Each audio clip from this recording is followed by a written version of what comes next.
मैं मी धनंजय रुक्मिणीबाई पंडितराव मुंडे ईश्वर साक्ष शपथ घेतो की कायद्याद्वारे स्थापित झाल्या आहे अशा भारताच्या संविधानाबद्दल मी खरी श्रद्धा व निष्ठा बाळगेन. मी भारताची सार्वभौमता व एकात्मता उन्नीत राखेन.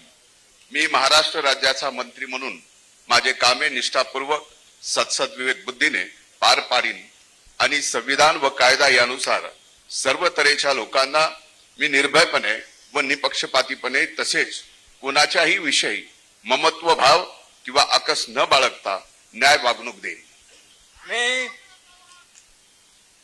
मी धनंजय रुक्मिणीबाई पंडितराव मुंडे ईश्वर साक्ष शपथ घेतो की महाराष्ट्र राज्याचा मंत्री म्हणून माझ्या विचारार्थ आणली जाईल किंवा मला ज्ञात होईल अशी कोणतीही बाब असा मंत्री म्हणून माझी कामे यथायोग्य पार पाडण्यासाठी आवश्यक असेल ते खेरीज करून एरवी मी कोणत्याही व्यक्तीला किंवा व्यक्तींना प्रत्यक्षपणे व अप्रत्यक्षपणे कळवणार नाही किंवा त्यांच्याकडे उघड करणार नाही. जय हिंद, जय महाराष्ट्र.